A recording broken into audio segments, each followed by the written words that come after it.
ওকে, ঠিক আছে, আসেন আমরা ক্লাস শুরু করি। আমাদের ক্লাসে আমরা লাস্ট যে ক্লাস করেছিলাম সেই ক্লাসে আমরা সম্ভবত কবি আব্দুল হাকিম পর্যন্ত ক্লাস করেছিলাম, তাই না?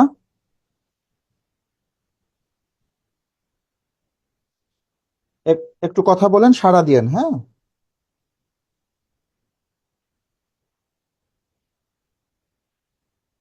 ওকে, তা আসেন আমরা একটু তাহলে আজকে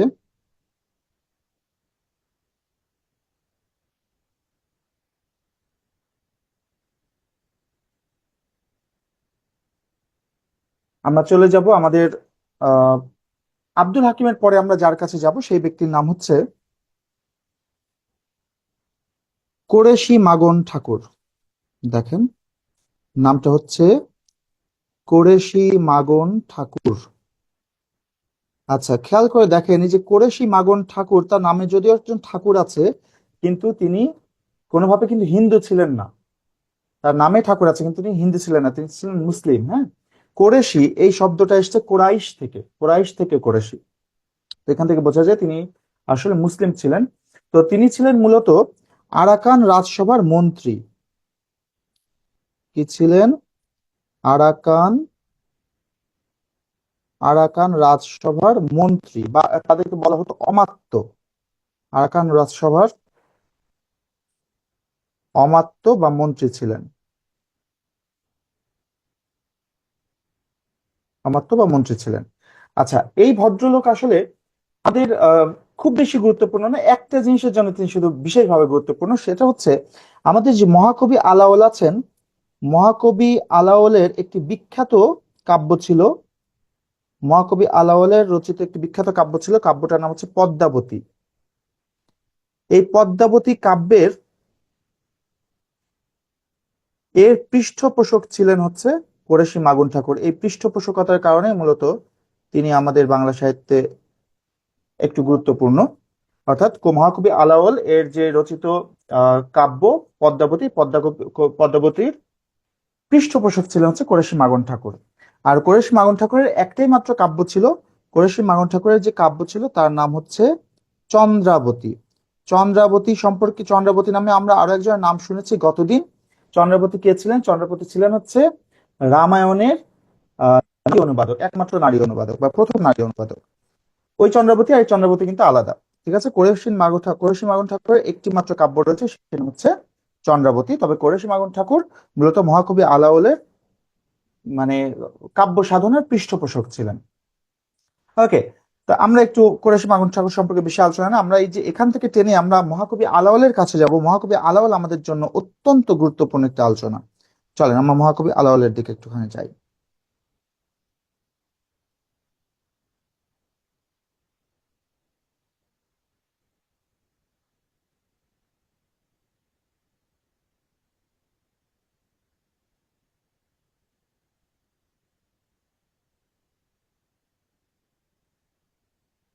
আমরা যাব মহাকবি আলাওলের কাছে।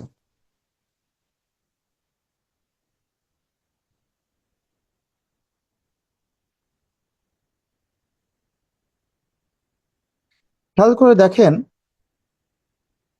মহাকবি আলাওলের নামের শুরুতে যদিও মহাকবি আছে, তিনি কিন্তু আসলে কোনো মহাকাব্য রচনা করেননি। মহাকবি আলাওল কখনো মহাকাব্য রচনা করেননি। তার সমকালের যে সকল জ্ঞানী গুণী পণ্ডিত মানুষেরা ছিলেন তারা তাকে মহাকবি আখ্যা দিয়েছিলেন। তো মহাকবি আলাওল মোটামুটি আরাকান রাজসভাকে কেন্দ্র করে যে মুসলিম সাহিত্য সাধনা, মুসলিমদের যে সাহিত্য সাধনা বিস্তার লাভ করেছিল, সেই মুসলিম সাহিত্যিকদের মধ্যে সবচাইতে অন্যতম শ্রেষ্ঠ কবি হচ্ছেন আমাদের এই মহাকবি আলাওল। তো আলাওল জন্মগ্রহণ করেছেন 1607 সালে। জন্মগ্রহণ করেছেন কত সালে? 1607 সালে জন্মগ্রহণ করেছেন এবং 1680 সালে তিনি মৃত্যুবরণ করেছেন। তার জন্ম হয়েছিল চট্টগ্রামের হাটহাজারীতে। জন্ম হচ্ছে চট্টগ্রামের চট্টগ্রামের হাটহাজারীতে জন্ম।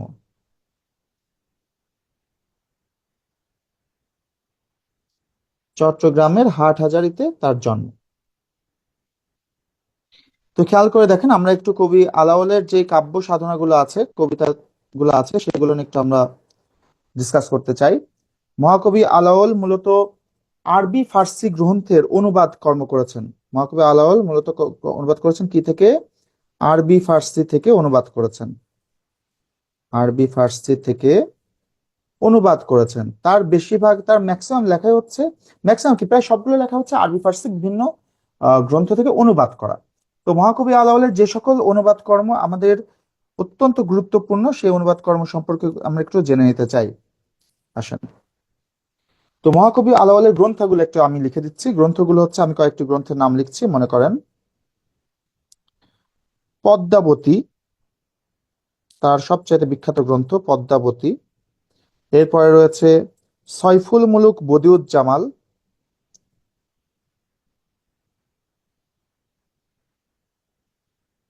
সয়ফুল মুলুক সয়ফুল মুলুক বদিউজ্জামাল।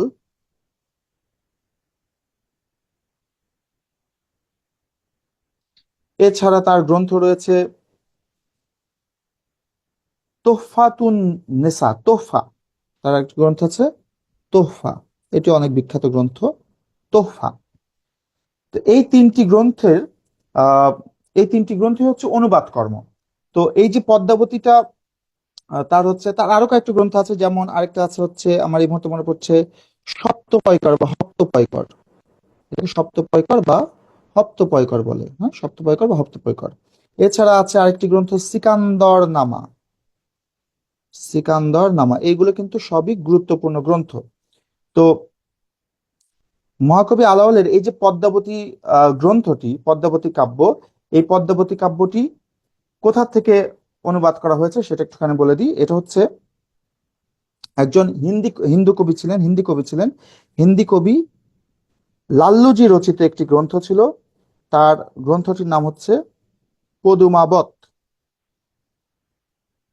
হিন্দি কবি লাল্লুজি লাল্লুজি রচিত পদুমাবত থেকে এটা অনুবাদ করা হয়েছে। পদুমাবত থেকে এটা অনুদিত। ওকে।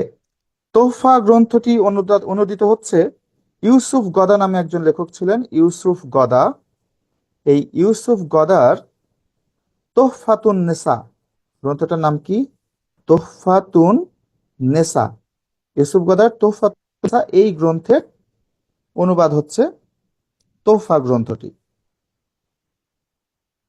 আচ্ছা, এছাড়া সিকান্দর নামা গ্রন্থটি যেখান থেকে অনুদিত হয়েছে, সেই গ্রন্থটির নাম হচ্ছে, সিকান্দর নামা যে গ্রন্থটির অনুবাদ, সেই গ্রন্থটির নাম হচ্ছে ইস্কান্দর নামা। এই ইস্কান্দর নামা কার লেখা ছিল সেটাও বলি। এটা হচ্ছে আহ একজন ফার্সি কাব্য, কবি নেজামির ফার্সি কাব্য ছিল একটা, সেটার নাম হচ্ছে ইস্কান্দর নামা। ইস্কান্দর নামা। এই ইস্কান্দর নামা থেকে অনুবাদ করা হয়েছে সিকান্দর নামা। ঠিক আছে। তো এইগুলো হচ্ছে আমাদের আলাওলের গুরুত্বপূর্ণ রচনা। এছাড়া আলাওল আরেকটি রচনার অংশ বিশেষ লিখেছেন, সেটা হচ্ছে সতী ময়না লোর চন্দ্রানী। সতী ময়না লোর চন্দ্রানী এই নামে একটি গ্রন্থের অংশ বিশেষ তিনি লিখেছেন। সতী ময়না লোর চন্দ্রানী এই নামক একটি গ্রন্থের তিনি অংশ বিশেষ লিখেছেন আমাদের আলাওল। এই সতী ময়না লোর চন্দ্রানী কার রচনা সেটা নিয়ে আমরা একটু জানবো, কারণ এটা একটু গুরুত্বপূর্ণ একটা ইস্যু, সেটা আমরা একটু আলোচনা করব। তো এই হচ্ছে আমাদের আহ আলাওলের রচিত গ্রন্থ। তাহলে আরেকবার আমরা একটা রিপিট করি। সেটা হচ্ছে, তিনি পদ্মাবতী কাব্যের জন্য সবচেয়ে বেশি তিনি হচ্ছে কি বলেছেন, নন্দিত হয়েছেন। হিন্দি কবি লাল্লুজি রচিত পদুমাবত থেকে পদ্মাবতী অনুবাদ করা হয়েছে। ইউসুফ গদার তোফাতুন নেসা থেকে আহ, এই গ্রন্থটা অনুবাদ করা হয়েছে। কবি নেজামি ইস্কান্দরনামা থেকে সিকান্দরনামা অনুবাদ করা হয়েছে। আচ্ছা, আমাদের একটু আগে যে কোরেশী মাগুন ঠাকুর বললাম, কোরেশী মাগুন ঠাকুর মূলত দুইটি রচনার পৃষ্ঠপোষকতা করেছিলেন। একটি হচ্ছে পদ্মাবতী আর সয়ফুল মুলুক বদিউজ্জামাল। এই দুইটির পৃষ্ঠপোষকতা করেছেন কে বললাম? কোরেশী মাগন ঠাকুর। তাহলে কোরেশী মাগন ঠাকুর কয়টি রচনার পৃষ্ঠপোষকতা করেছেন আলাওলের? দুইটি। কি কি? পদ্মাবতী এবং সাইফুল মুলক, বদিউজ্জামান, এই দুটির পৃষ্ঠপোষকতা করেছেন। ঠিক আছে, ওকে। এবার আসেন আমরা একটু চলে যেতে চাই আরেকজন লেখকের কাছে, যার নাম হচ্ছে দৌলত কাজী। আমরা এবার চলে যেতে চাই যার কাছে, তার নাম হচ্ছে দৌলত কাজী। দেখেন, একটু আগেই আমরা একটা গ্রন্থের কথা বলেছিলাম, যেই গ্রন্থটি মহাকবি আলাওল কি করেছিলেন, অংশবিশেষ লিখেছিলেন। এই যে আমরা একটু আগে লিখেছিলাম সতী ময়না লোর চন্দ্রানী, এই সতী ময়না লোর চন্দ্রের মূলত দৌলত কাজীর লেখা। দৌলত কাজীর একটি গ্রন্থ, সেটার নাম হচ্ছে সতী ময়না লোর চন্দ্রানী। তবে এই সতী ময়না লোর চন্দ্রানী গ্রন্থটা দৌলত কাজী কিন্তু শেষ করে যেতে পারেননি। সতী ময়না লোর চন্দ্রানী গ্রন্থটা দৌলত কাজী শেষ করে যেতে পারেনি। এর যে অবশিষ্ট অংশ ছিল, সে অবশিষ্ট অংশ লিখেছিলেন আমাদের মহাকবি আলাওল। তো মূলত এই সতী ময়না লোর চন্দ্রানীর তৃতীয় খণ্ড পর্যন্ত দৌলত কাজী অনুবাদ রচনা করেছিলেন। তৃতীয় খণ্ড পর্যন্ত রচনা করেছিলেন। আর এর পরবর্তী অংশ কে করেছিলেন? পরবর্তী অংশ রচনা করেছিলেন আলাওল। পরবর্তী অংশ রচনা কে করেছেন? মহাকবি আলাওল। ঠিক আছে, তাহলে দৌলত কাজী সতী ময়না লোর চন্দ্র নামক একটাই গ্রন্থ লিখেছেন, তাও সেটা সম্পন্ন করতে পারেননি, তৃতীয় খণ্ড পর্যন্ত রচনা করেছেন। আর এই বাকি অংশটা রচনা করেন মহাকবি আলাওল। ঠিক আছে, তো আমাদের মুসলিম সাহিত্যিকদের মধ্যে যে কয়জন মোটামুটি বেশি আমাদের পরীক্ষা আসে, যাদের সম্পর্কে আলাদাভাবে আলোচনা করতে দরকার, সেগুলো আমাদের আলোচনা হলো। আমরা এখন একটু চলে যেতে চাই পরের অংশে, সেটা হচ্ছে পুঁথি সাহিত্য নিয়ে আমরা একটু আলোচনা করতে চাই। আসেন, মধ্যযুগের আরেকটি গুরুত্বপূর্ণ সাহিত্য ধারা, সেটা হচ্ছে পুঁথি সাহিত্য। দেখেন, পুঁথি সাহিত্য হচ্ছে মূলত আরবি ফার্সি ভাষার মিশ্রণে এক ধরনের কাব্য রচিত হতো, সেগুলোকে বলা হতো পুঁথি সাহিত্য। তাহলে এগুলো হচ্ছে আরবি ফার্সি ভাষার মিশ্রণে রচিত কাব্য। পুঁথি কি? আরবি ফার্সি ভাষায় মিশ্রণে রচিত কাব্য। ঠিক আছে, এই কাব্যগুলোকে দোভাষী পুঁথি বলা হতো। কি বলা হতো? দোভাষী পুঁথি। যেহেতু দুইটা ভাষায় লেখা হতো, আরবি ফার্সি ভাষার মিশ্রণ ছিল, সে কারণে বলা হতো দোভাষী পুঁথি। আবার একে কিন্তু বটতলার পুঁথিও বলা হতো। কি পুঁথি? বটতলার পুঁথিও বলা হতো।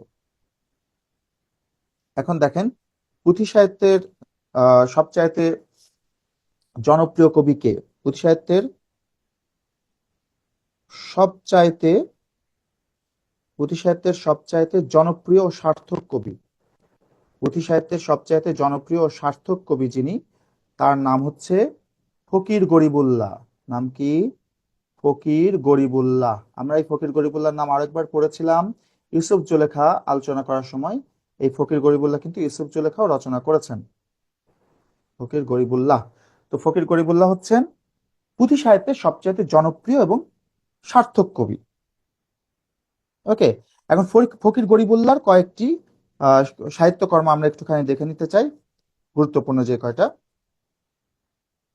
ফকির গরিবুল্লাহ সাহিত্যকর্মগুলোর মধ্যে রয়েছে ইউসুফ জুলেখা, আমরা আগেই বলেছি ইউসুফ জুলেখা। এছাড়া রয়েছে আমির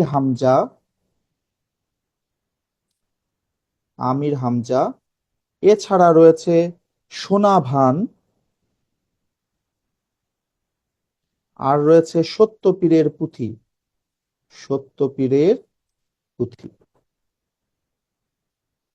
এইগুলো হচ্ছে ফকির গরিবুল্লাহ রচিত গুরুত্বপূর্ণ যেই পুঁথিগুলো রয়েছে বা যে কাব্যগুলো রয়েছে সেইগুলো। ঠিক আছে, তো তাহলে পুঁথি সাহিত্য হচ্ছে আরবি ফার্সি ভাষার মিশ্রণে রচিত কাব্য, যেগুলোকে বলা হয় দোভাষী কাব্য বা দোভাষী পুঁথি বা বটতলার পুঁথি নামে যেগুলো পরিচিত। এর সবচাইতে সার্থক এবং জনপ্রিয় কবির নাম হচ্ছে ফকির গরিবুল্লাহ। তার রচিত গ্রন্থগুলো হচ্ছে ইউসুফ জুলেখা, আমির হামজা, সোনাভান এবং সত্যপীরের পুঁথি। এগুলো সবই হচ্ছে কাব্য। ঠিক আছে, তো আসেন আমরা একটু চলে যেতে চাই পুঁথি সাহিত্য নিয়ে। আর বেশি আলোচনা নাই আমাদের, এইটুকু পুঁথি সাহিত্য নিয়ে এই আলোচনাটুকু করলেই হবে। আমরা একটু চলে যেতে চাই আমাদের পরের আলোচনায়। সেই পরের আলোচনাটা হচ্ছে আমাদের লোক সাহিত্য নিয়ে। চলেন।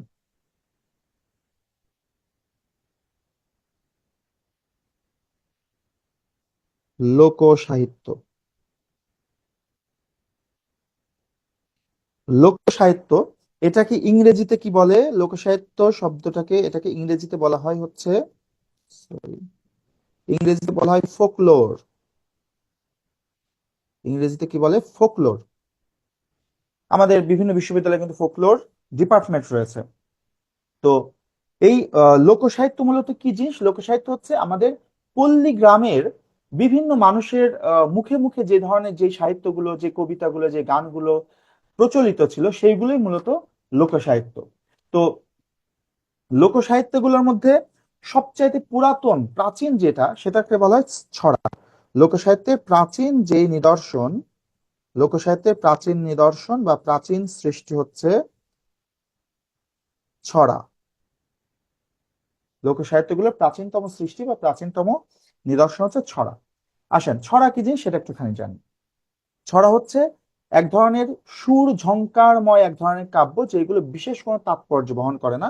এমন ধরনের আহ কি বলে, যেমন গুলো পদ্য, এমন ধরনের পদ্যগুলোকে বলা হয় ছড়া, যেগুলোর বিশেষ কোনো তাৎপর্য থাকে না, অন্তর্নিহিত কোনো নিগূঢ় তাৎপর্য থাকে না, শুধু ছন্দের অন্তমিল থাকে এবং সুর ঝংকার থাকে। বাবুদের তাল পুকুরে, হাবুদের ডাল কুকুরে, সে কি বাস করলো তারা, বলিথাম একটু দাঁড়া, পুকুরের ওই পাশে না লিচুর এক গাছ আছে আছে না। এই যে লিখেছেন নজরুল, এর কিন্তু কোনো তাৎপর্য নাই, জাস্ট একটা ছোট্ট ঘটনাকে সুন্দর করে সুর তাল লয় দিয়ে তিনি ছন্দের অন্তমিল দিয়ে লিখেছেন। এগুলো হচ্ছে ছড়া। এটা হচ্ছে লোকসাহিত্যের প্রাচীনতম সৃষ্টি। তবে লোকসাহিত্যের সবচাইতে গুরুত্বপূর্ণ যে সৃষ্টি, সেটা হচ্ছে গীতিকা। গীতিকা লোকসাহিত্যের অত্যন্ত গুরুত্বপূর্ণ একটা অংশ। আমরা গীতিকার আলোচনায় যাই একটু। ছড়া সম্পর্কে এই প্রশ্নটাই সাধারণত আসে যে লোকসাহিত্যের প্রাচীনতম সৃষ্টি কোনটি। গীতিকা, যেটাকে ইংরেজিতে বলা হয় ব্যালাড, গীতিকাকে ইংরেজিতে কি বলা হয়? ব্যালাড বলে। এখন দেখেন, এই ব্যালাড বা গীতিকা কি জিনিস। এই ব্যালাড শব্দটি এসেছে আরেকটি শব্দ থেকে, সেই শব্দটির নাম হচ্ছে ব্যালেট। ব্যালাড শব্দটি কোন শব্দ থেকে এসেছে? ব্যালেট শব্দ থেকে এসেছে। তো ব্যালেট শব্দটার মানে কি? ব্যালেট শব্দটার মানে হচ্ছে নৃত্য বা নাচ। ব্যালেট মানে হচ্ছে নৃত্য বা নাচ। ইউরোপে একটা সময় ছিল নাচের সাথে সাথে এক ধরনের গান গাওয়া হতো, যেগুলোর মধ্যে মূলত বিশাল বড় কোনো উপাখ্যান থাকতো। আর এই উপাখ্যানগুলো একটা সাধারণ বৈশিষ্ট্য ছিল হচ্ছে এইগুলো ট্র্যাজিক হতো, বিয়োগান্তক হতো। হ্যাঁ, এইগুলোকে বলা হতো এই ব্যালেট নৃত্যের সাথে যে গানটা গাওয়া হতো, সে যেই ট্র্যাজিক উপাখ্যান গানের আকারে গাওয়া হতো, সেগুলোকে বলা হতো ব্যালাড। তো এই ব্যালাডটাই পরবর্তীতে বাংলায় যখন এসেছে তখন সেটা গীতিকা। আমরা জানি আমাদের বাংলায় গীতিকা আছে দুই রকম। বাংলায় গীতিকা প্রধানত কয় রকম? দুই রকম। এই দুই রকম গীতিকা কি কি? একটু হচ্ছে আমরা সবাই জানি এই নামগুলো, একটু হচ্ছে ময়মনসিংহ গীতিকা, একটা হচ্ছে ময়মনসিংহ গীতিকা, আরেকটি হচ্ছে পূর্ববঙ্গ গীতিকা। ময়মনসিংহ সিংহ গীতিকা এবং আরেকটি হচ্ছে পূর্ববঙ্গ গীতিকা। আমাদের এই দুই প্রকার গীতিকা রয়েছে। এই যে ময়মনসিংহ গীতিকা, ময়মনসিংহ গীতিকা কোন কোন এলাকায় পাওয়া যায় সেটা একটুখানি আমরা দেখি। ময়মনসিংহ গীতিকা মূলত নেত্রকোনা, তারপরে কিশোরগঞ্জ, নেত্রকোনা কিশোরগঞ্জ, এই দুইটা অংশের, নেত্রকোনা ও কিশোরগঞ্জ এই দুইটা এলাকার হাওর বাওর বিল নদী প্লাবিত যে ভাটি অঞ্চল আছে, সেই ভাটি অঞ্চলের মানুষদের মুখে মুখে যেই গীতিকাগুলো ঘুরে ফিরতো, সেগুলো ময়মনসিংহ গীতিকা নামে পরিচিত। তো ময়মনসিংহ গীতিকার পালাগুলো কোনগুলো সেগুলো আমাদের একটু জেনে রাখা দরকার। ময়মনসিংহ গীতিকার অন্তর্ভুক্ত কয়েকটি পালা আছে যেগুলো আমাদের পরীক্ষার জন্য গুরুত্বপূর্ণ হয়ে উঠতে পারে। একটি হচ্ছে মহুয়ার পালা, এরপরে হচ্ছে চন্দ্রাবতী, এরপরে রয়েছে কমলা, এরপরে রয়েছে দেওয়ানা ভাবনা, দেওয়ানা ভাবনা, এরপরে রয়েছে দেওয়ানা মদিনা।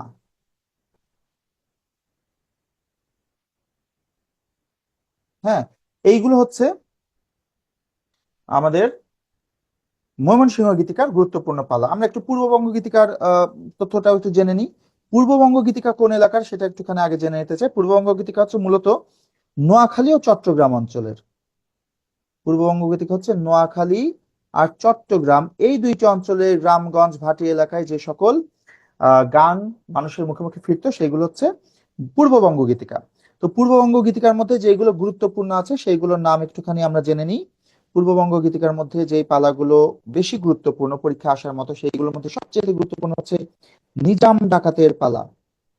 নিজাম ডাকাতের পালা,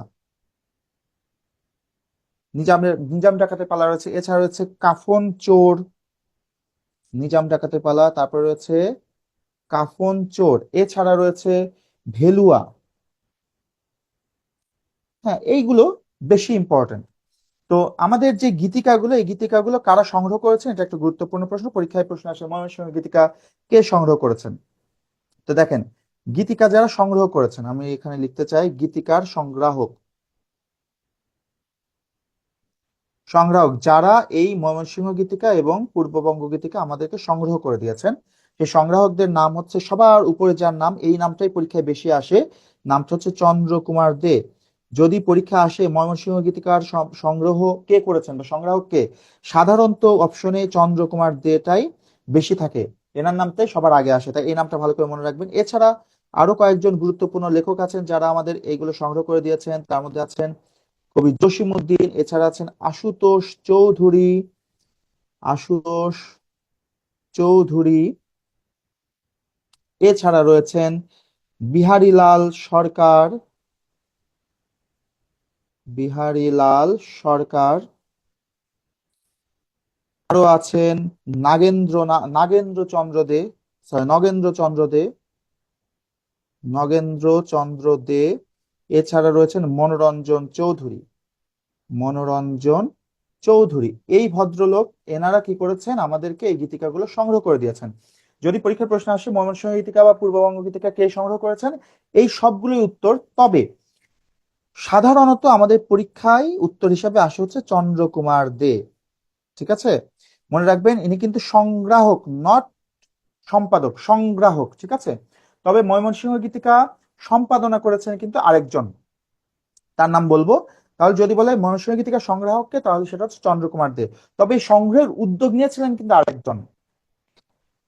আমি এটা লিখে দিই যে ময়মনসিংহ গীতিকা সংগ্রহ করেছিলেন চন্দ্রকুমার দে, কিন্তু ময়মনসিংহ গীতিকা সংগ্রহের যিনি উদ্যোক্তা, ময়মনসিংহ গীতিকা গীতিকা সংগ্রহের উদ্যোক্তা যিনি, তার নাম হচ্ছে ডক্টর দীনেশ চন্দ্র সেন। এই জায়গাটাতেই কিন্তু বেশিরভাগ ক্ষেত্রে কনফিউশনটা ঘটে, কারণ পরীক্ষায় যখন প্রশ্ন আসে যে ময়মনসিংহ গীতিকা কে সংগ্রহ করেছেন, কনফিউশন হয়ে যায় চন্দ্রকুমার দে নাকি দীনেশ চন্দ্র সেন। তো মনে রাখবেন দীনেশ চন্দ্র সেন হচ্ছেন এটা সংগ্রহের উদ্যোক্তা, উদ্যোগ গ্রহণ করেছিলেন তিনি।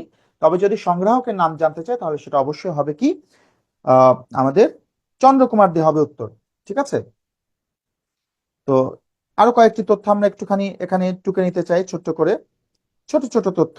যেমন যদি বলে ময়মনসিংহ গীতিকার পালা গানগুলো কে সংগ্রহ করেছেন, পালা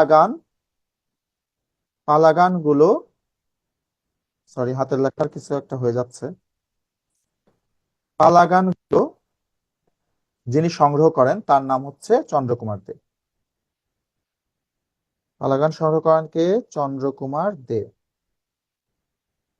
আমার এই ক্যাবের উপরে লিখতে গেলে পিছলে হয়েছে, পিচ্ছিল হয়েছে, আমার হচ্ছে স্লিপ করে করে লেখা নষ্ট হয়ে যাচ্ছে। ওকে, তাহলে ময়মনসিংহ গীতিকার পালা গানগুলো সংগ্রহ করেছেন চন্দ্রকুমার দে। যদি বলা হয় ময়মনসিংহ গীতিকা সম্পাদনা করেন কে, ময়মনসিংহ গীতিকা সম্পাদনা করেন কে, যদি এটা প্রশ্ন থাকে, সম্পাদনা করেন হচ্ছে ডক্টর দীনেশ চন্দ্র সেন।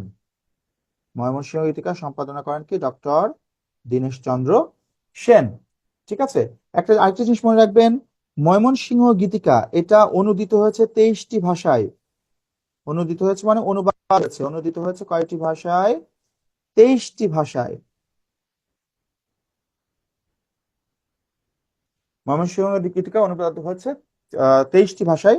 আর এটি ময়মনসিংহ গীতিকা যদি বলে প্রকাশিত হয়েছে কয় খণ্ডে, এটি প্রকাশিত হয়েছে 4 খণ্ডে। ময়মনসিংহ গীতিকার এই তথ্যগুলো কিন্তু খুব গুরুত্বপূর্ণ। ঠিক আছে, তো আরেকটা তথ্য হচ্ছে ময়মনসিংহ গীতিকা প্রকাশ করে কে, ময়মনসিংহ গীতিকা প্রকাশ করে হচ্ছে কলকাতা বিশ্ববিদ্যালয়। ময়মনসিংহ গীতিকা প্রকাশ করে কে, কলকাতা বিশ্ববিদ্যালয় হচ্ছে ময়মনসিংহ গীতিকা কিন্তু প্রকাশ করে। ময়মনসিংহ গীতিকার একটি পালা আছে যেটা নাম আমরা একটু আগে বলেছিলাম, দেওয়ানা মদিনা। ময়মনসিংহ গীতিকার দেওয়ানা মদিনা পালার রচয়িতাকে, এটা পরীক্ষায় কিন্তু আসে। দেওয়ানা মদিনা পালার রচয়িতা, রচনা করেন কে? তার নাম হচ্ছে মনসুর বয়াতি। মনসুর বয়াতি। ওকে, তাহলে ময়মনসিংহ গীতিকার দেওয়ানা মদিনা পালা রচনা করেন কে? মনসুর বয়াতি। আরেকটি তথ্য দিই, সেটা হচ্ছে ময়মনসিংহ পালা গীতিকার আরেকটি গুরুত্বপূর্ণ পালা যেটার আমরা নাম ইতিমধ্যেই বলেছি, সেটা হচ্ছে মহুয়ার পালা। ময়মনসিংহ গীতিকার মহুয়া পালার মহুয়া পালা, এই মহুয়া পালাটি আহ কে রচনা করেন যদি প্রশ্ন আসে? মহুয়া পালা রচনা করেন হচ্ছে যিনি, তার নাম হচ্ছে দ্বিজ কানাই। এই ভদ্রলোকের নামটা কিন্তু পরীক্ষার জন্য গুরুত্বপূর্ণ। ময়মনসিংহ গীতিকার মহুয়ার পালা রচনা করেন হচ্ছে দ্বিজ কানাই। ঠিক আছে, এই তথ্যগুলো আমাদের মোটামুটি গুরুত্বপূর্ণ। তথ্যগুলো একটু আমি আরেকটু সর্ট আউট করে দিই, সেটা হচ্ছে ময়মনসিংহ গীতিকা সংগ্রহ করেন কে যদি প্রশ্ন থাকে, তাহলে চন্দ্রকুমার দে। সংগ্রহের উদ্যোগ কে নেন? দীনেশ চন্দ্র সেন। আর সম্পাদনা করেন কে? দীনেশ চন্দ্র সেন। ময়মনসিংহ গীতিকার পালা গানগুলো সংগ্রহ করেন কে? চন্দ্রকুমার দে। সংগ্রহ বললেই চন্দ্রকুমার দে। ঠিক আছে, আচ্ছা, এটা 23টি ভাষায় অনুদিত হয়, 4টি খণ্ডে প্রকাশিত হয়। প্রকাশ করেন কে? প্রকাশ করা হচ্ছে কলকাতা বিশ্ববিদ্যালয়। আর ময়মনসিংহ গীতিকার যে দুইটা পালার রচয়িতা, তাদের নামটা একটু ভালো করে মনে রাখতে হবে। দেওয়ানা মদিনা রচনা করেছেন মনসুর বয়াতি, আর যেটা মহুয়া পালা সেটা রচনা করেছে দ্বিজ কানাই। ঠিক আছে, তো আমাদের এই যে কি বলে লোকসাহিত্য, লোকসাহিত্যের আরেকটি গুরুত্বপূর্ণ শাখা রয়েছে কথা। লোকসাহিত্যের আরেকটি গুরুত্বপূর্ণ অংশ হচ্ছে কথা। কথা কি জিনিস সেটা শিখে আসে। কথা, তো কথা হচ্ছে 3 ধরনের হয়। কথা কয় ধরনের হয়? 3 ধরনের হয়। এটা 3 প্রকার। একটা হচ্ছে রূপকথা, একটা হচ্ছে উপকথা, আর একটা হচ্ছে ব্রত কথা। রূপকথা, উপকথা, ব্রতকথা কি জিনিস সেটা দেখি। দেখেন, রূপকথা হচ্ছে আমরা সবাই জানি, আমরা রূপকথা গল্প অনেকেই শুনেছি, যেমন ঠাকুরমার ঝুলি। রূপকথার গল্পগুলোর মূল কথা হচ্ছে যে এখানে ক্যারেক্টার গুলো থাকে হচ্ছে মানুষ। মানুষের ক্যারেক্টার নিয়ে যেসব কাল্পনিক কাহিনী তৈরি হয় সেইগুলোকে বলা হয় রূপকথা। হ্যাঁ, তো এই রূপকথাগুলোর মধ্যে আমাদের বাংলা সাহিত্যে রূপকথা লিখেছেন সবচেয়ে বেশি যিনি গুরুত্বপূর্ণ, তার নাম হচ্ছে দক্ষিণারঞ্জন মিত্র মজুমদার। দক্ষিণারঞ্জন দক্ষিণারঞ্জন মিত্র মজুমদার। এনার রূপকথাটাই পড়ে কিন্তু আমরা বড় হয়েছি। তার রূপকথাগুলোর নাম একটুখানি আমরা লিখি। একটা হচ্ছে ঠাকুরমার ঝুলি, এটা তো আমরা সবাই এটার সাথে পরিচিত, ঠাকুরমার ঝুলি। এছাড়া রয়েছে ঠাকুর দাদার ঝুলি, ঠাকুর দাদার ঝুলি। এছাড়া রয়েছে ঠান দাদার ঠোলে, ঠান দাদার থলে। এইগুলো হচ্ছে দক্ষিণারঞ্জন মিত্র মজুমদার রচিত যেই জনপ্রিয় রূপকথাগুলো রয়েছে। ঠিক আছে, তাহলে রূপকথার বৈশিষ্ট্য হচ্ছে এখানে ক্যারেক্টার থাকে হচ্ছে মানুষ, এবং মানুষের ক্যারেক্টার নিয়ে কোন একটা অজানা কোনো একটা গ্রাম বা অজানা কোনো রাজ্যের কাল্পনিক কাহিনী রচিত হয়। উপকথার ব্যাপারটা হচ্ছে উপকথাটার চরিত্র থাকে পশু পাখি। উপকথার চরিত্র থাকে কারা? পশু পাখি। এই পশু পাখির মধ্য দিয়ে কাহিনী বর্ণিত হয়, গল্প বর্ণিত হয়, এবং শেষমেশ এই কোন একটা প্রাণীর মুখ দিয়ে একটা নীতি কথা শোনানো হয়। যেমন আমরা ওই যে আহ বক এবং বাঘের একটি কাহিনী জানি না? বক হচ্ছে বাঘের মুখ থেকে কাঁটা বের করে, এটা যেমন একটা উপকথা। এছাড়া ধরেন আমরা এরকম বহু জানি, যেমন সিংহ এবং ইঁদুরের কাহিনী জানি আমরা, তাই না? যে সিংহকে জাল জাল কেটে বের করে ইঁদুর। এই ধরনের যে পশু পাখিকে কেন্দ্র করে যে সকল কাহিনী আবর্তিত হয়েছে সেগুলো সবই হচ্ছে উপকথা। তো আমাদের উপকথার সবচাইতে বড় দৃষ্টান্ত হচ্ছে ঈশপের উপকথা। আমরা ঈশপের ফেবল পড়েছি না? ঈশপের ফেবল, ঈশপের ফেবল গুলো হচ্ছে আমাদের উপকথার উদাহরণ। আচ্ছা, আর ব্রত কথা হচ্ছে নারীদের নারীদের বিষয়ে নানান উপদেশ নারীদের বিষয়ে নানান উপদেশ বা নীতি কথা নিয়ে যেই সাহিত্যটা রচিত হতো সেটাকে বলা হতো ব্রতকথা। নারীদের বিষয়ে নানান উপদেশ বা নীতি কথা বিষয়ক যে রচনা সেইগুলোকে বলা হতো ব্রতকথা। তো আমাদের এই তিন রকম কথা হচ্ছে আমাদের এই তিন প্রকার। ওকে, আসেন আমরা এরপরে চলে যেতে চাই। রূপকথা, উপকথা, ব্রতকথা শেষ, আমরা মধ্যযুগের প্রায় শেষ দিকে চলে এসেছি আমাদের। আচ্ছা, একটা খুবই গুরুত্বপূর্ণ জিনিস আছে, সেখানে যাই। সেটা হচ্ছে কবি গান। আমরা কবি গানের আলোচনা আসি। দেখো, কবি গান কি জিনিস সেটা আপনারা খুব ভালো করে বুঝতে পারবেন যদি আপনারা ওই যে ইন্ডিয়ান বাংলা একটা সিনেমা আছে প্রসেনজিৎ চ্যাটার্জির, সিনেমাটার নাম হচ্ছে জাতিস্বর। আপনারা যদি দেখে না থাকেন তাহলে দেখবেন, আমার জীবনে দেখা সেরা বাংলা সিনেমাগুলোর মধ্যে একদম শুরুতে থাকবে জাতিস্বর। অসাধারণ সিনেমা। এখানে একজন কবি গানের শিল্পীর আহ জীবন কাহিনী এটা, যার নাম ছিল অ্যান্টনি ফিরিঙ্গি। বাবার সাথে করে তিনি পর্তুগিজ মানুষ ছিলেন, তার বাবা ছিলেন পর্তুগিজ ব্যবসায়ী। সেই বাবার সাথে তিনি ভারতবর্ষে এসেছিলেন বাণিজ্যের উদ্দেশ্যে, কিন্তু এসে বাংলা ভাষা তার এত পছন্দ হয়ে গেল, বাংলা ভাষার গান তার এত ভালো লেগে গেল যে তিনি সিদ্ধান্ত নিলেন তিনি এখানেই থাকবেন, বাংলা বাংলা ভাষা শিখবেন, বাংলা ভাষায় গান রচনা করবেন। এবং তার বাবাকে বললেন যে তুমি চলে যাও, আমি আর পর্তুগিজে যাব না, পর্তুগালে যাব না, আমি এখানেই থাকবো। এই ভদ্রলোক বাংলাকে ভালোবেসে বাংলায় থেকে গিয়েছিলেন। এবং তাকে কেন্দ্র করে কবি গানের যে ইতিহাস, সেই ইতিহাসটা কিন্তু এই সিনেমার মধ্যে আপনারা পাবেন। তো কবি গান জিনিসটা কিরকম ছিল তৎকালে? এক ধরনের সঙ্গীত চর্চা হতো, যেটা এখন যেমন আমি যদি বাস্তব উদাহরণ দিই, যেমন আইপিএল হয়, আইপিএল এ কি হয়, অনেক দল মিলে একটা টুর্নামেন্ট হয়, ক্রিকেট আইপিএল বিপিএল। সে ঠিক একই ভাবে এগুলো যেমন ক্রিকেটের টুর্নামেন্ট, ঠিক সেই রকম ভাবে তখনকার সময়ে গানের টুর্নামেন্ট হতো। গানের নানান দল থাকতো। এই দলগুলো আহ সেই সময় যারা জমিদার ছিলেন বা রাজা গোছের ছিলেন, তাদের উপস্থিতিতে তারা বিতর্ক করতেন এবং গানের ভাষায় দুইটা দল দুই পাশে বসে থাকতো। মনে করেন একটা দল থেকে প্রথমে উঠেছে, তারা একটা গান গেয়েছে, কিছু একটা বলেছে, সেই গানে যা যা বলেছে সেই কথাকে খণ্ডন করার জন্য, সেই যুক্তিকে খণ্ডন করে গান লেখেন অপর পাশে যারা বসে আছেন তাদের লেখক। মানে এদিকে গান একজন গাচ্ছেন, ওই গানের উত্তর লিখছেন সঙ্গে সঙ্গে বিপক্ষ দলের যিনি লেখক, তিনি লিখছেন, লেখার সাথে সাথে ওই দলের সুরকার সুর করছেন, এবং সুর করার পরপরই ওই দলের যিনি আহ গায়ক তিনি উঠে সেটা গেয়ে শোনাচ্ছেন। আবার এ গেয়ে শোনাচ্ছে সেই উত্তরগুলো, এর উত্তরগুলোর বিপরীত আবার বিপরীত দল আবার সেই কথাগুলোর উত্তর লিখছে। এরকম ভাবে যে মানে অনেক সময় তর্ক বিতর্ক যেগুলো আমরা দেখি না, বিতর্ক অনুষ্ঠান, ওই রকম বিতর্কের মতো, কিন্তু সেগুলো সবই হতো গানের ভাষায়। এবং দেখেন কি ইন্টারেস্টিং একটা বিষয় এবং কি বিরল প্রতিভা, যে তারা তাৎক্ষণিকভাবে গান রচনা করতেন, ওই জায়গায় বসে সুর করতেন, ওই জায়গায় বসে গাইতেন। বিপক্ষ দল গান গাচ্ছে, সাথে সাথে গানে গানে তার সেই গানের তার কথাগুলোর উত্তর লেখা হচ্ছে। এইরকম প্রতিভা ধরছিলেন। তো এই গানগুলো ছিল মূলত, এগুলোকে বলা হতো কবি গান। তো কবি গানের যারা কবি গান যারা লিখতেন, হ্যাঁ কবি গান যারা লিখতেন তাদেরকে বলা হতো কবিওয়ালা। তা আসেন আমরা কবিওয়ালাদের একটু জানি, কবিওয়ালাদের সম্পর্কে আমরা একটুখানি জেনে নিতে চাই। উম, আচ্ছা, দেখেন, তাহলে তথ্য হচ্ছে, মনে রাখবেন যে যদি বলে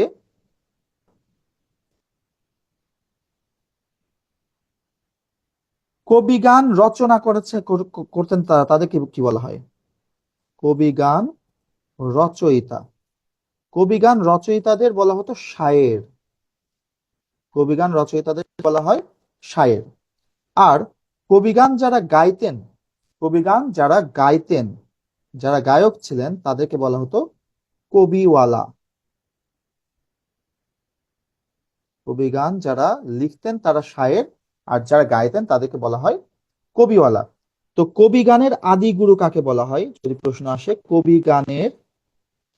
গানের আদি গুরু, কবি গানের আদি গুরু বললে তার নাম হচ্ছে গোজলা গুই। কি নাম বললাম? গোজলা গুই। কবি গানের আদি কবি হচ্ছেন গোজলা গুই। দেখেন, এছাড়া আমাদের অনেক গুরুত্বপূর্ণ কবি গানের কি বলা যায় গায়ক রয়েছেন, অর্থাৎ কবিওয়ালা রয়েছেন। গুরুত্বপূর্ণ কয়েকজন কবিওয়ালার নাম আমরা একটু জেনে রাখতে চাই। তবে এর মধ্যে কবিওয়ালাদের মধ্যে যাকে শ্রেষ্ঠ বলা হয়, কবিওয়ালাদের মধ্যে যিনি শ্রেষ্ঠ তার নাম হচ্ছে হরু ঠাকুর।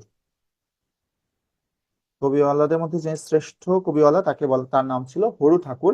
এছাড়া আরো কয়েকজনের নাম আমরা একটু জেনে নিই, যেমন কবিওয়ালাদের নাম, হ্যাঁ, যেমন ভবানী বেনে, তারপরে অ্যান্টনি ফিরিঙ্গি, যার নামটা আমরা একটু আগে বললাম, জাতিস্বর সিনেমার ক্যারেক্টার অ্যান্টনি ফিরিঙ্গি। এছাড়া রয়েছে ভোলা ময়রা, ভবানী বেনে, অ্যান্টনি ফিরিঙ্গি, ভোলা ময়রা। এছাড়া আমরা তো হচ্ছে হরু ঠাকুরের কথা বললাম, তাছাড়া আরো হচ্ছেন রাম বসু। কি ছিলেন? রাম বসু। এই নামগুলো বিশেষ করে গুরুত্বপূর্ণ। ঠিক আছে, তাহলে কবিগান রচয়িতাদের বলা হতো শায়ের, কবিগান যারা গাইতেন তাদেরকে বলা হতো কবিওয়ালা। কবিওয়ালাদের মধ্যে সবচেয়ে যিনি আদি গুরু কবিগানের তার নাম হচ্ছে গোজলা গুই, আর কবিওয়ালাদের মধ্যে শ্রেষ্ঠ যিনি তার নাম হচ্ছে হরু ঠাকুর। এছাড়াও রয়েছেন ভবানী বেনে, তারপরে অ্যান্টনি ফিরিঙ্গি, ভোলা ময়রা, রাম বসু। এনারা সবাই ছিলেন কবিগানের গায়ক, কবিওয়ালা ছিলেন। এর মধ্যে কিন্তু অ্যান্টনি ফিরিঙ্গি নিজে গান লিখতেন এবং নিজেই গাইতেন, অ্যান্টনি ফিরিঙ্গি। ওকে, আসেন আমরা এখন চলে যেতে চাই যার আরেকটা জিনিসের কাছে, সেটা হচ্ছে আমরা টপ্পা গান একটু দেখতে চাই। টপ্পা গান সম্পর্কে দুটো তথ্য একটু জেনে নিতে চাই। আমরা মধ্যযুগের শেষে চলে এসেছি। টপ্পা গান টপ্পা গান দেখেন, কলকাতা এবং শহরতলিতে সেই সময়টাতে এক ধরনের গান আহ প্রচলিত ছিল, সেগুলোকে বলা হতো টপ্পা গান। এই টপ্পা গান মূলত হচ্ছে এক ধরনের ওস্তাদি গান, এগুলোকে বলা হতো ওস্তাদি গান। তাহলে এটা তো কোথায় ছিল?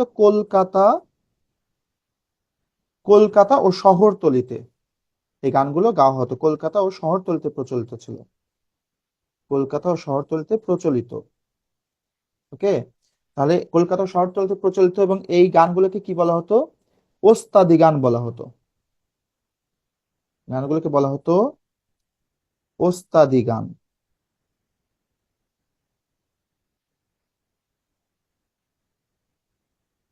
ওকে, এখন দেখেন টপ্পা গানের জনক কে? টপ্পা গানের জনক হচ্ছে নিধু বাবু। টপ্পা গানের জনক নিধু বাবু। এই তথ্যটা কিন্তু খুব গুরুত্বপূর্ণ, এটা পরীক্ষায় আসার মতো তথ্য, যে বাংলা টপ্পা গানের জনক কে ছিলেন। আর বাংলা টপ্পা গানের আদর্শ ছিল হচ্ছে হিন্দু টপ্পা গান। বাংলা টপ্পা গানের আদর্শ কি যদি বলা হয়, বাংলা টপ্পা গানের আদর্শ হচ্ছে হিন্দি টপ্পা গান। ঠিক আছে, বাংলা টপ্পা গানের আদর্শ হচ্ছে হিন্দি টপ্পা গান। তো খেয়াল করে দেখেন, টপ্পা গানের একটি গুরুত্বপূর্ণ উদাহরণ দিচ্ছি, যেমন নানান দেশের নানান ভাষা, বিনা স্বদেশী ভাষা মিটে কি আশা। এই যে এই লাইনটা না, এটা কিন্তু টপ্পা গানের উদাহরণ। নানান দেশের নানান ভাষা, বিনা স্বদেশী ভাষা মিটে কি আশা, এটা একটা টপ্পা গান। টপ্পা গান সম্পর্কে একটু একটা তথ্য জানলে হবে। আমরা পাঁচালী গান সম্পর্কে দুটা তথ্য জেনে আমাদের প্রায় শেষের দিকে চলে আসছি মধ্যযুগের। দেখেন, এবার চলে আসি পাঁচালী গান।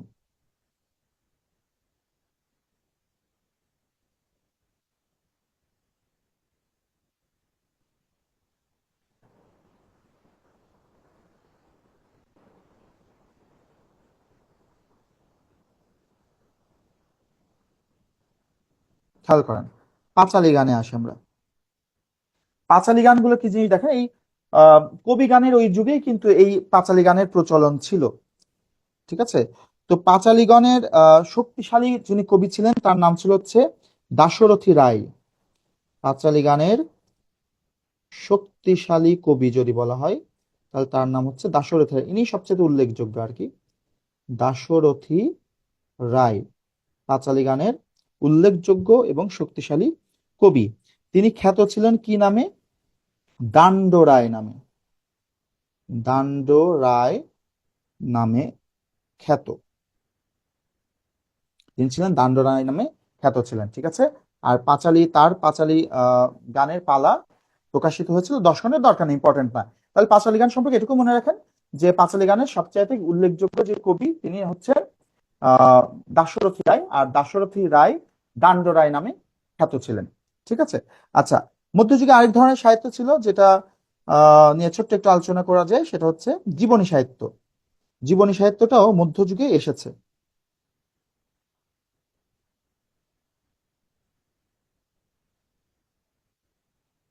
জীবনী সাহিত্যটা মধ্যযুগেরই নিদর্শন। আসেন জীবনী সাহিত্য নিয়ে ছোট্ট একটু আলোচনা করা যাক। তো জীবনী সাহিত্যের সৃষ্টি হয়েছে, আমরা মধ্যযুগের আগে আলোচনায় কিন্তু বলেছিলাম যে বাংলা সাহিত্যে প্রথম জীবনী যার রচিত হয়েছে তার নাম হচ্ছে শ্রী চৈতন্যদেবের। তো শ্রী চৈতন্যদেবের যারা শিষ্য ছিলেন তাদের হাত ধরেই কিন্তু বাংলা সাহিত্যে জীবনী সাহিত্যের আহ সৃষ্টির শুরু, ঠিক আছে। তো এই জীবনী সাহিত্য দুই প্রকার। জীবনী সাহিত্য কয় প্রকার? দুই প্রকার। একটি হচ্ছে সংস্কৃত জীবনী, আরেকটি হচ্ছে বাংলা জীবনী। সংস্কৃত জীবনী এবং বাংলা জীবনী। তো আমরা হচ্ছে কয়েকটি জীবনী গ্রন্থের নাম এবং তাদের লেখকদের নাম একটু জেনে নিতে চাই, কয়েকটা গুরুত্বপূর্ণ যেগুলো সেইগুলো। ওকে, আমরা প্রথমে যেটা নাম জানতে চাই সেটার নাম হচ্ছে শ্রী চৈতন্য ভাগবত। শ্রী চৈতন্য দেবের জীবনী, যেটা শ্রী চৈতন্য ভাগবত, এটি একটি অত্যন্ত গুরুত্বপূর্ণ গ্রন্থ। শ্রী চৈতন্য ভাগবত, এটা লিখেছেন হচ্ছে বৃন্দাবন দাস। বৃন্দাবন দাস, এটা কিন্তু খুবই গুরুত্বপূর্ণ, শ্রী চৈতন্য ভাগবত। এছাড়া চৈতন্য মঙ্গল, চৈতন্য মঙ্গল এই জীবনী গ্রন্থটা যিনি লিখেছেন তার নাম হচ্ছে জয়ানন্দ। এছাড়া আরেকটি গুরুত্বপূর্ণ আছে হচ্ছে অদ্বৈত মঙ্গল। শুরুর দিকের কয়েকটি গুরুত্বপূর্ণ জীবনী গ্রন্থের কথা বলছে। অদ্বৈত মঙ্গল লিখেছেন হরিচরণ দাস। হরিচরণ দাস, ওকে। এগুলো হচ্ছে গুরুত্বপূর্ণ বাংলা জীবনী সাহিত্য, ঠিক আছে। এছাড়া জীবনী সাহিত্য নিয়ে আমাদের পরে আরো আলোচনা আসবে, সেগুলো আমরা পরে দেখব। তবে মোটামুটি এগুলো হচ্ছে সবচেয়ে গুরুত্বপূর্ণ, যেগুলো শুরুর দিকে লেখা হয়েছিল। আচ্ছা, আর আমরা সব শেষ চলে এসেছি। সব শেষে যেটা নিয়ে আলোচনা করতে চাই সেটা হচ্ছে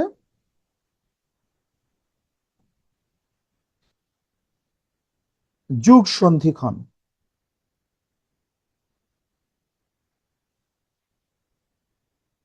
যুগ সন্ধিক্ষণ কোন সময়টাকে বলে?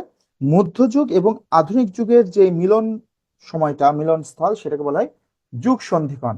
দেখেন, এই যুগ সন্ধিক্ষণের ব্যবধি হচ্ছে 1760 থেকে 1860। 1760 থেকে 1860, 1760 থেকে 1800 পর্যন্ত মধ্যযুগ হলো, আর 1801 থেকে 1860 পর্যন্ত আধুনিক যুগ হলো। এই যে মধ্যযুগের একটা অংশ, আধুনিক যুগের একটা সময়, এইটা মিলে হচ্ছে যুগ সন্ধিক্ষণ বলা হয়। এই যুগ সন্ধিক্ষণটাকে কিন্তু অবক্ষয়ের যুগও বলা হয়। অবক্ষয়ের যুগও বলা হয়, কারণ এখানে সাহিত্য, বাংলা সাহিত্যর ধারা কিন্তু মধ্যযুগে যেই উন্নত ধারা ছিল বাংলা সাহিত্যের, এবং দিন দিন উন্নততর হচ্ছিল, সেখান থেকে হঠাৎ করে নিম্নগামী হয়ে যায় এই অবক্ষয়ের যুগে এসে এই 100 বছরে। 100 বছরে এসে বাংলা সাহিত্য একটু তার মান হারাতে থাকে, সেই কারণে এই সময়টাকে বলা হয় অবক্ষয়ের যুগ। তো এই অবক্ষয়ের যুগে একজন আহ ব্যক্তির আমাদের হচ্ছে আগমন ঘটে, তার নাম হচ্ছে ঈশ্বরচন্দ্র গুপ্ত। ঈশ্বরচন্দ্র বিদ্যাসাগর আমরা চিনি, ইনি হচ্ছে ঈশ্বরচন্দ্র গুপ্ত। ইনি কিন্তু অবক্ষয়ের যুগেই আবির্ভূত হয়েছেন, ঈশ্বরচন্দ্র গুপ্ত। আর অবক্ষয়ের যুগে কিছু সাহিত্যকর্ম এসেছে। সেই সাহিত্যকর্মগুলো কি কি আমি সেটা বলি। সেটা হচ্ছে এই যে একটু আগে বললাম টপ্পা গান, এই টপ্পা গান কিন্তু অবক্ষয়ের যুগে এসেছে, হ্যাঁ, টপ্পা গান। এছাড়া পাঁচালী গান বললাম একটু আগে, এই পাঁচালী গানও কিন্তু অবক্ষয়ের যুগেরই সাহিত্যকর্ম, ঠিক আছে, পাঁচালী গান। এছাড়া আমরা এই যে বললাম যে কবি গান, এটা অবক্ষয়ের যুগে এই সময় এসেছে। এরপরে আমরা বললাম যে পুঁথি সাহিত্য, পুঁথি সাহিত্য এটিও কিন্তু এই সময়টাতে এসেছে। এই রকম কিছু গুরুত্বপূর্ণ সাহিত্যকর্ম ছাড়া আর তেমন সাহিত্যকর্মের মান কিন্তু নিম্নগামী ছিল, সেই কারণে এই সময়টাকে অবক্ষয়ের যুগ বলে। তো অবক্ষয়ের যুগে যে লেখক এসেছেন তার নাম হচ্ছে ঈশ্বরচন্দ্র গুপ্ত। ঈশ্বরচন্দ্র গুপ্ত সম্পর্কে দু চারটি তথ্য একটু জেনে নেওয়া যাক। ঈশ্বরচন্দ্র গুপ্ত জন্মগ্রহণ করেছেন হচ্ছে সালে। দেখেন একদম মধ্যযুগের শেষ এবং আধুনিক যুগের শুরু, এই সময়টাতে তার জন্ম, সেই কারণে কিন্তু তাকে বলা হয় যুগ সন্ধিক্ষণের কবি। ঈশ্বরচন্দ্র গুপ্তকে কি বলা হয়? যুগ সন্ধিক্ষণের কবি, কারণ দুইটি যুগের সন্ধিক্ষণে তিনি এসেছেন। যুগ সন্ধিক্ষণের কবি ঈশ্বরচন্দ্র গুপ্ত 1812 সালে জন্মগ্রহণ করেন আর 1859 সালে তিনি মৃত্যুবরণ করেন। তো আমাদের ঈশ্বরচন্দ্র গুপ্তের ছদ্মনাম ছিল হচ্ছে ঈশ্বরচন্দ্র গুপ্তের ছদ্মনাম ছিল হচ্ছে ভ্রমণকারী বন্ধু। তার ছদ্মনাম কি ছিল? ভ্রমণকারী বন্ধু। ছদ্মনাম ছিল ভ্রমণকারী বন্ধু। তিনি যে সাহিত্য কর্মগুলো করেছিলেন সেই সাহিত্য কর্মগুলো একটুখানি দেখি। ঈশ্বরচন্দ্র গুপ্তের কয়েকটি সাহিত্যকর্ম আপনারা একটু মনে রাখতে পারেন এইভাবে, যে আমি একটা লাইন লিখছি। প্রবোধ প্রবোধ ও বোধেন্দু প্রবোধ ও বোধেন্দু হিতকারী বন্ধু। কি বললাম? প্রবোধ ও বোধেন্দু হিতকারী বন্ধু। দেখেন, প্রবোধ দিয়ে হচ্ছে প্রবোধ প্রভাকর,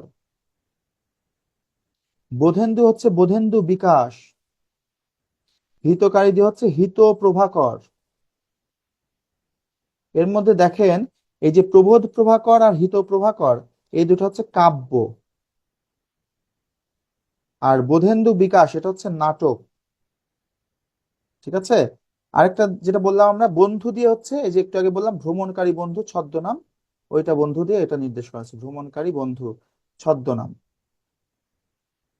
আচ্ছা, এটা ছিল হচ্ছে তার গ্রন্থের নাম। আর ঈশ্বরচন্দ্র গুপ্তের কয়েকটা কবিতা আছে যেগুলো গুরুত্বপূর্ণ। কবিতাগুলো আপনি একটু মনে রাখতে পারেন, যেগুলো পরীক্ষায় আসে আর কি। এই কবিতাগুলো মনে রাখতে পারেন সংক্ষেপে আতপ বাণী। বাক্যটা কি মনে, লাইনটা কি মনে রাখবেন? আতপ বাণী। আতপ বাণী দিয়ে কি কি হয় সেটা বলি। আ দিয়ে হচ্ছে আনারস, আ দিয়ে আনারস। তপ দিয়ে হচ্ছে তোপসে মাছ, তোপসে মাছ। বা দিয়ে হচ্ছে বাঙালির মেয়ে, বা দিয়ে বাঙালির মেয়ে। আর নি দিয়ে হচ্ছে নীলকর। এইগুলো হচ্ছে কবিতার নাম। ঠিক আছে? এই কবিতাগুলো কিন্তু খুবই গুরুত্বপূর্ণ ঈশ্বরচন্দ্র গুপ্তের। এছাড়া ঈশ্বরচন্দ্র গুপ্তের একটি গুরুত্বপূর্ণ কবিতা আছে, যে কবিতার একটা লাইন খুব বিখ্যাত। ওই কবিতাটার নাম হচ্ছে স্বদেশ। কবিতার একটা লাইন আছে, এটা একটু বলে দিই। স্বদেশ কবিতা, তার একটা লাইন পরীক্ষা এসে থাকে। দেশের কুকুর ধরি, দেশের কুকুর ধরি, বিদেশের ঠাকুর ফেলিয়া। দেশের কুকুর ধরি, বিদেশের ঠাকুর ফেলিয়া। দেশের কুকুর ধরি, বিদেশের ঠাকুর ফেলিয়া, এটা একটা বিখ্যাত লাইন। এই লাইনটা ঈশ্বরচন্দ্র গুপ্তের লেখা। ঈশ্বরচন্দ্র গুপ্তের কয়েকটি পত্রিকার সাথে তিনি সম্পর্কিত ছিলেন। তার পত্রিকাগুলো ছিল হচ্ছে সংবাদ প্রভাকর, সংবাদ প্রভাকর। এছাড়া ছিল সংবাদ রত্নাবলী, এছাড়া ছিল সংবাদ সাধুরঞ্জন। এই তিনটা পত্রিকার নামই কিন্তু পরীক্ষায় এসে থাকে, পরীক্ষার জন্য গুরুত্বপূর্ণ। ঠিক আছে? সংবাদ প্রভাকর, সংবাদ রত্নাবলী এবং সংবাদ সাধুরঞ্জন, এগুলো হচ্ছে ঈশ্বরচন্দ্র গুপ্তের পত্রিকা। তো এই দিয়ে আমাদের মধ্যযুগটা মোটামুটি শেষ। আমাদের এরপরে আমরা চলে আসছি হচ্ছে আধুনিক যুগে। আধুনিক যুগে আলোচনা আমরা আগামী দিন করবো ইনশাল্লাহ, আগামী ক্লাসে। না, আগামী ক্লাসে আমরা আধুনিক যুগ করবো না। আগামী ক্লাসে আসলে আমরা করতে চাই হচ্ছে, আগামী ক্লাসে আমরা করবো হচ্ছে ব্যাকরণ। ওকে,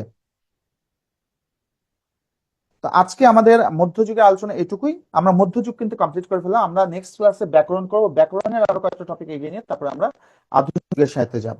আচ্ছা, এখন কথা হচ্ছে আমি একটা পরীক্ষা নিতে চাই আবারও যথারীতি। সেটা হচ্ছে আমি মধ্যযুগের এই শ্রীকৃষ্ণ কীর্তন আর বৈষ্ণব পদাবলী বাদে, শ্রীকৃষ্ণ কীর্তন আর বৈষ্ণব পদাবলী বাদে বাকি যে অংশগুলো আছে, তাহলে পরীক্ষা হবে দুই, যে জিনিসটার উপর সেটা বলে দিই। পরীক্ষা হবে শ্রীকৃষ্ণ কীর্তন ও বৈষ্ণব পদাবলী বাদে মধ্যযুগের বাকি অংশ। ঠিক আছে? এটার উপরে আমরা পরীক্ষা নেব। পরীক্ষাটা হবে আমাদের আগামী পরশু দিন রাতের বেলা, রাত 9:30টায়। তবে আগামীকাল কিন্তু আমাদের ক্লাস হবে। আগামীকাল আমরা বাংলা ব্যাকরণের ক্লাস করবো ইনশাল্লাহ। বাংলা ব্যাকরণের কোনো একটা গুরুত্বপূর্ণ টপিক নিয়ে আলোচনা করব। ঠিক আছে, তাহলে পরীক্ষাটা হবে কত তারিখে? আজকে আমাদের কয় তারিখ যাচ্ছে? আজকে আমাদের যাচ্ছে হচ্ছে 7 তারিখ। পরীক্ষা হবে হচ্ছে 9/3/2025, এই দিনে পরীক্ষা হবে। ঠিক আছে, পরীক্ষার জন্য প্রস্তুতি নিয়েন।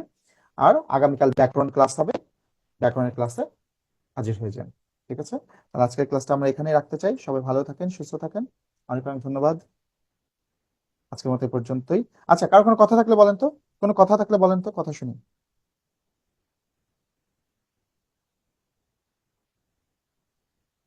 কোনো কথা থাকলে বলেন।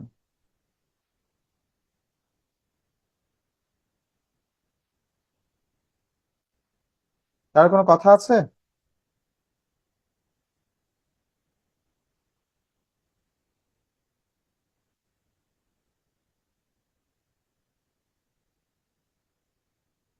ওকে, তাহলে আমরা ক্লাসটা শেষ করছি। সবাই ভালো থাকেন, সুস্থ থাকেন। দেখা হবে আগামীকাল ব্যাকরণ ক্লাস ইনশাল্লাহ। আল্লাহ হাফিজ।